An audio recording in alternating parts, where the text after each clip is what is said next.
In order to end the Syrian civil war and all the hostilities which are surrounding it, Donald Trump has to take a stance which is somewhere in between what he was planning to do during the campaign and where he is now. Because the reality is, the facts on the ground are different, and Assad is not a good guy, and he shouldn't be in Syria in the long run. But right now, you have to work with Russia to take out the terrorists. You have to take out ISIS, and you have to take out Al Qaeda, and you know, and we'll find out if there are moderate rebels, which I think there are some. Work with the Kurds, and then there should be a transition where Assad is no longer in power because he's killed too many Syrians for the Syrians to want him to be the president in the long run because there's not going to be stability if he's the future president. It's not going to work. There has to be a transition, and I don't know if that involves an Alawite or a Sunni. It should be, in my opinion, a Sunni because that is reflective of the entire population, or at least the majority of it. But the reality is, you have to work with Russia, and you have to be on good terms with them. You can't be.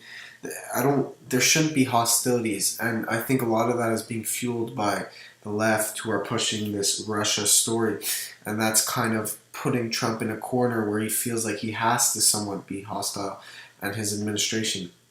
So I don't blame Donald Trump for this. I actually blame, and not all of the left. I mean, there's been people on the left who've come out and saying no, this Russia story is fake news, and it's creating hostilities that don't need to be there.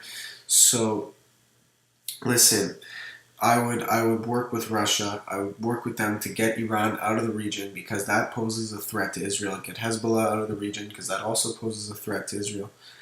And Israel has a right to be concerned when their enemies are just walking around their borders. So Russia will understand that, and they'll get Iran out of the area because they have their ear.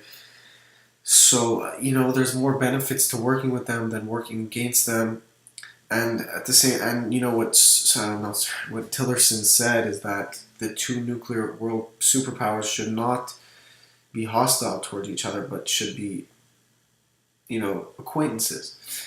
And that's what has to be done. You got to remove the terrorists first so that the war will calm down. And then you got to realistically move into a transition without Assad because he is not, he's been inheriting this leadership from his father and maybe his grandfather too. But it's not going to work in the long run. You see that it's caused issues and that many people have lost their lives as a result of it. So, it has to go away. I think Putin is a smart guy, and there has to stop being this Russian fear mongering. So yeah, Russia will help clear the area of Iran and Hezbollah, so that will calm Israel down, and rightfully so. It will make Israel feel more secure, and then get rid of ISIS, get rid of Al Nusra, and then work to have a diplomatic resolution without Assad. So Russia has to be in the loop because they ultimately have Assad's ear and they have Iran's ear. So you need Russia involved. You got to stop pushing these hostilities towards Russia and the U.S. because it's dangerous because it creates anxiety among both sides, and there needs to be communication. That's the only way that this solution. That's the only way there will be a solution to this issue, this conflict, this civil war it's been going on for about 6 years now, and it's just like how much more is it going to take? When are we going to work to ending it, and not ending it, trying pretending to end it, but actually getting down to the issues? Because look, both sides are guilty. The rebels are not, a lot of them are radical. But Assad is not perfect either. He's done some bad things and he has to be held accountable for it. If he remains the president, there will constantly be insurgents. So you got to work to transition the Syrian government. And the best way to do that is to tell Russia how you feel. Tell them everything that I've told you guys. And, work together to fix this solution that could spread, because you want to end it quickly. So thank you for watching. Please subscribe.